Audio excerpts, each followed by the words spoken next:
So I'm Alex Christian. I'm a computer engineering student here at UW-Madison. This is my junior year, so I've been here 3 years. I joined Inlight my freshman year, actually, so I've been a member of the organization for 2.5 years, I'd say. Um, in those 2.5 years, I've worked my way up, and now I'm the lead engineer of the organization. So I do a lot of the coordination and event planning. I just kind of manage most of the day-to-day stuff at Inlight. Sure. So the fountain was built in 1992, as far as I can tell, give or take a year or so. The documentation's a little unclear.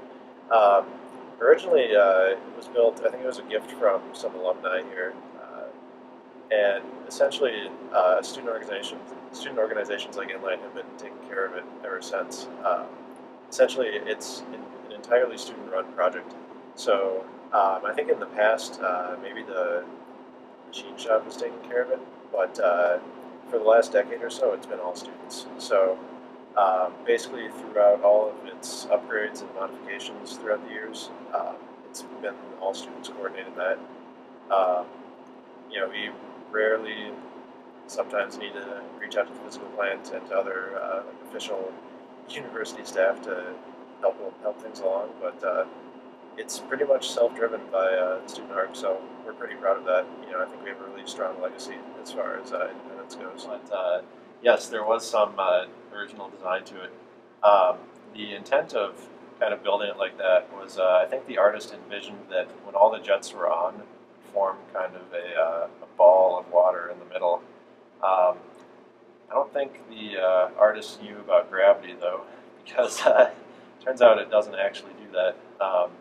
Even if you have the jets aligned, essentially it kind of arcs downward. So, I think originally the concept was they'd have kind of two giant metal calipers, and it would form, there'd be a ball in the middle. I don't know what it was supposed to represent. Probably just to look nice. It still looks nice, but maybe it wasn't quite the spherical vision that they had. Oh yeah, I have heard rumors about that. I'd heard it was supposed to make like a sphere or something when the water shoots out, and that they didn't account for the gravity, and that's why it doesn't work as it should. Yeah, I think so. I first heard it at SOAR actually. One of my advisors mentioned it, and I was like, oh wow. I feel like being engineers, they should have gotten that right. Well, the tour guide, when I came here, told us a little bit about it, that they supposedly forgot gravity when they made it. Also that they misspelled the word, they misspelled the word descendants when they originally made it. Not really sure if either of those are true, but that's what I was told.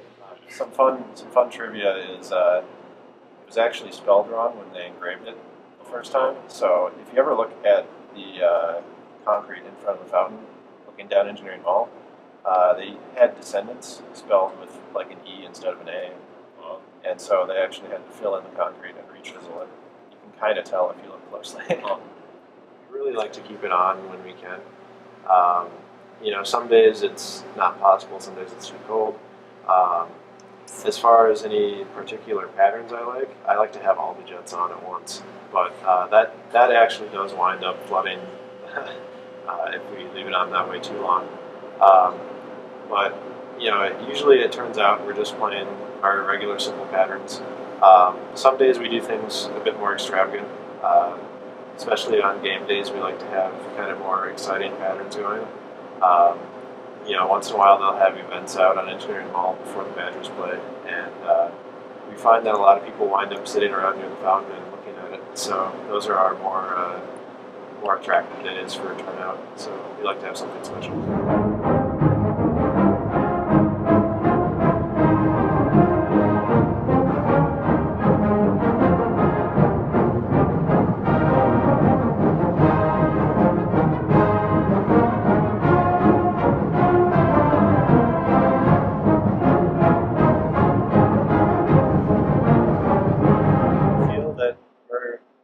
Behind the scenes. I don't think a lot of students know about our organization. I think for the most part, students just want to appreciate the fountain for the 10 or 15 seconds it takes to walk by, and maybe when they've walked by, it will brighten their day a little bit. But I do think it leaves a positive impact as far as an artistic sculpture goes. Well, from what I believe their job is of maintaining their fountain, I would say not that great, since it always seems to be broken or not running. So, I don't know, my impression is not that great. I mean, I guess I don't want to insult anyone, but it doesn't look like they're doing a very good job from what I've seen.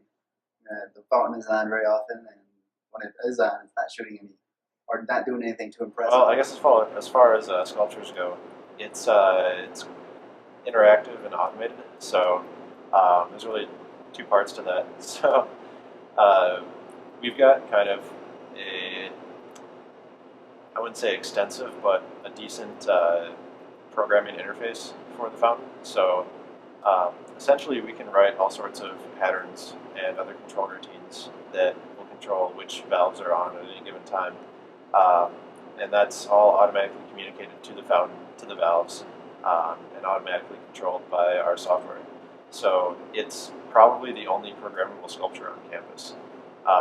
There's lots of other aquatic sculptures, but I don't think any of them have the kind of customization that we've built into ours. Um, I think that really speaks the most as far as its uniqueness goes.